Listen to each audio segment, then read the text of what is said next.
Hey everyone, Caleb with Antique Book Collective, and today I'm getting to you guys the question that I've been asked many a time on my other videos that I talk about conditioning, oiling, all that sort of stuff, leather book covers. So guys, this book right here is actually the Bible that I bring to church every single week, and well, let's just open it on up so I can prove to you guys that it's an antique book, and I opened it upside down. Wow, good for me.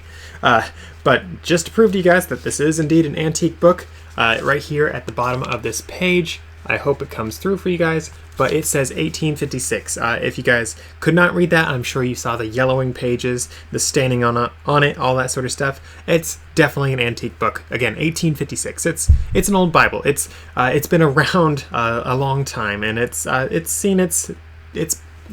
a couple dings and dashes to see its damage. You know, it obviously shows its age. When I got it, the leather was not in great shape.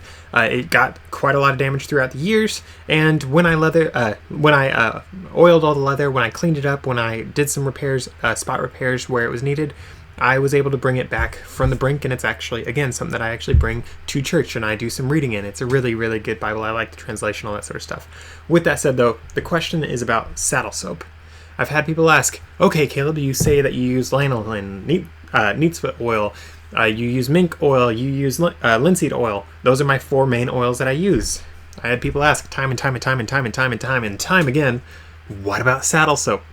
So guys, I did some digging, and quasi recently, so within the last 2 months-ish, I actually had at my local store that I like to shop at, called Bi-Mart. It's a members only place, and it's only to the northwest. You got to pay $5 to get yourself a card to be a Bi-Mart member. So I mean, it's pretty exclusive. But when I was there, they had some saddle soap and some other things for shoes, and I was like, well, I needed to get some saddle soap. It was a good price. I want to say it was like $7. I was like, yeah, I'll finally try this out for the channel. I've promised to do it long enough, and I've just been waiting for the right one to come up, and I was like, Shine Right saddle soap. Look at that. I think that's good enough for me. Let's test it out. So I'm not endorsing this particular company. It is the one that I've used, and I stinking love it on my boots. But I do have a lot of things that I do want to tell you guys about saddle soap. So first things first, I obviously did not use this on antique books from the beginning. I used it on my boots first. I have leather boots. I oil my leather boots. I shine them up. And I know that's not normal for someone my age to do and take care of things like that, but I'm not like most people my age. I think the fact that I have an antique book business with a couple antique books is a good sign of that. And in case you guys didn't think I had an actual business, believe it or not, a few of the books behind me have changed from the last time that I recorded a video, because I have actually had several sell from these shelves. It's funny, I've had even more sell in the room behind me that I have the rest of my books. I'm like, oh yeah, these are fine. They're not the prettiest.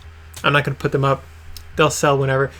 All the ones are selling in the other room, so it's like, no, I need these to look like they're selling.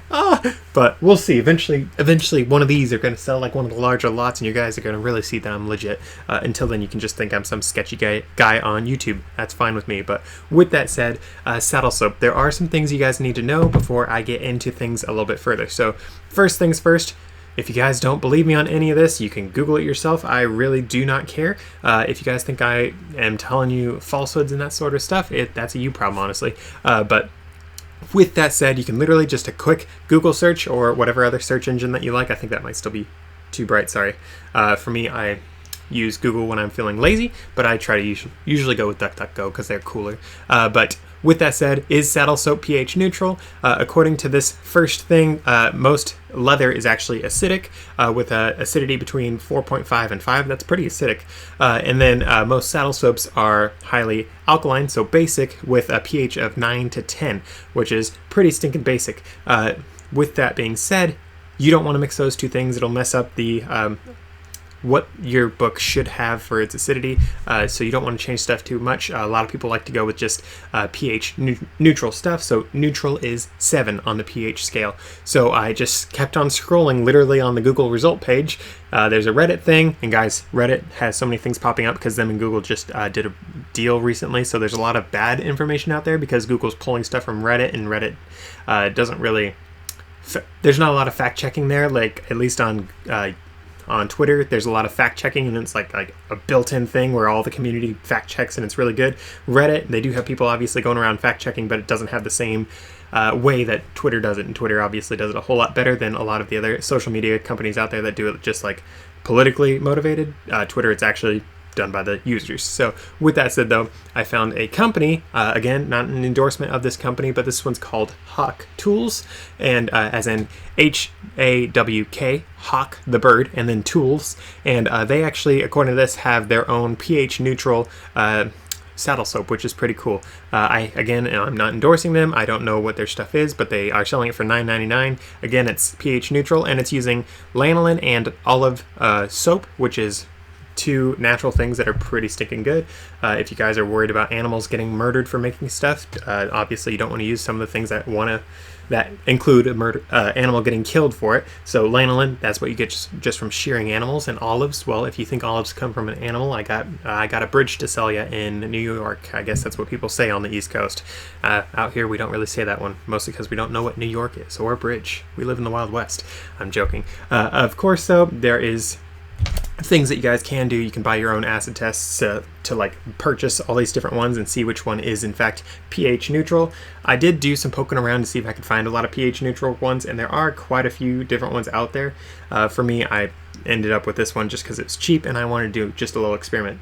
But with that said, I also had another Google search that I did for you guys just to be sure that everything is kosher, and it is what is saddle soap? Because again, guys, I bought this. I didn't really know what saddle soap was. Like, I knew what it was. I knew that it cleaned stuff and conditioned it, and having used it, I loved it. But I was like, what is it, like, really? And according to the Googles, it's a mix of a soap and then a conditioner. Usually that conditioner is going to be something like lanolin or beeswax, which, I wish I knew someone that said lanolin's really good on books. Oh, that's me. I'm the cool guy that said that, of course.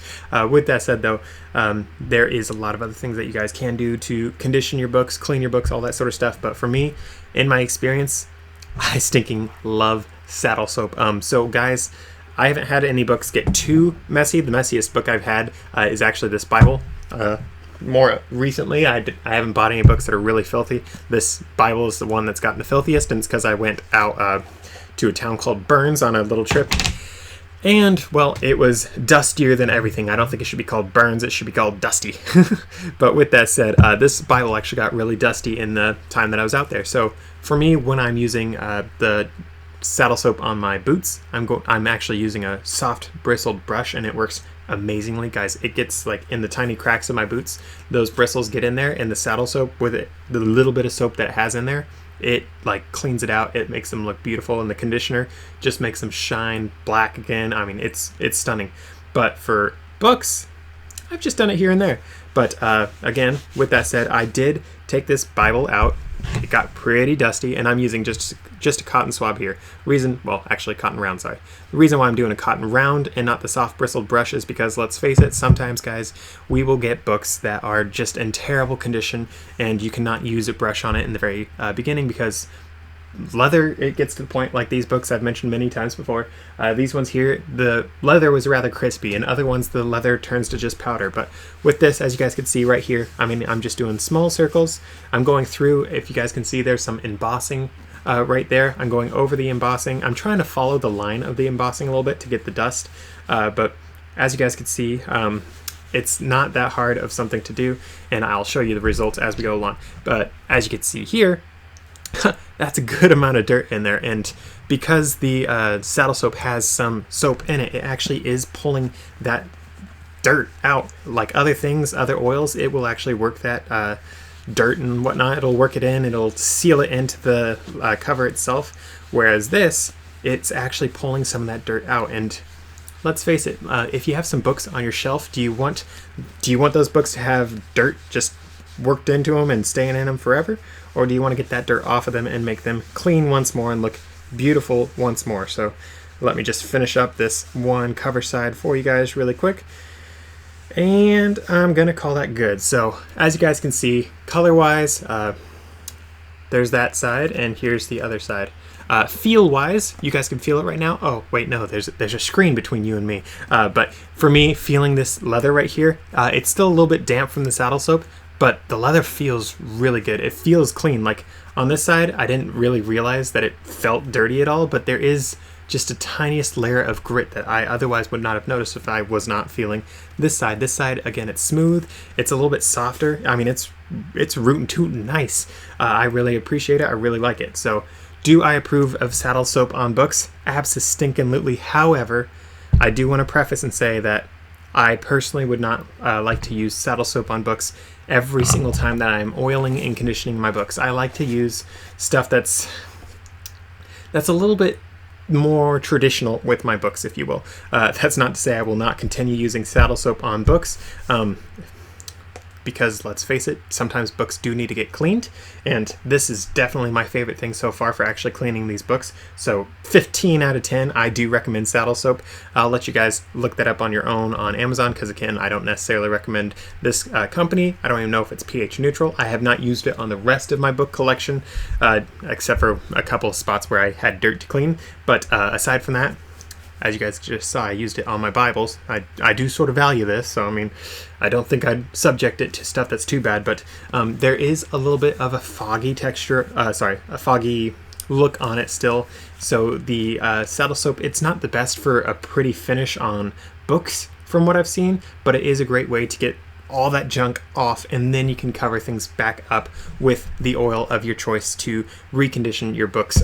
With that said, I'm actually looking at starting, and I've already run the numbers, I've looked up, I've made a little spreadsheet of the stuff that I intend to buy. So I will be actually selling in the very near future my own mixes of oils for my books. I'm not going to link to it on the YouTube channel, but I'm going to link to it on my store. You guys don't know the store, you don't need to know the store, but it's funny, I could not find anyone selling just oils for books, and that was a little bit annoying for me, so I'm actually making it myself. We'll see how it sells, but if you guys do want to make your own oil combinations for your own books, I highly recommend 20% neat's foot oil and 80% mink oil. That's one of my absolute favorites. My other favorite is 30% linseed oil and 70% lanolin. Highly recommend that one as well. Those are my two favorite mixes. That's what I'll be selling in my store, actually. So cannot recommend those two combinations highly enough. If you are too broke to pay another $5 to get two oils and you only want to spend like $10 total, so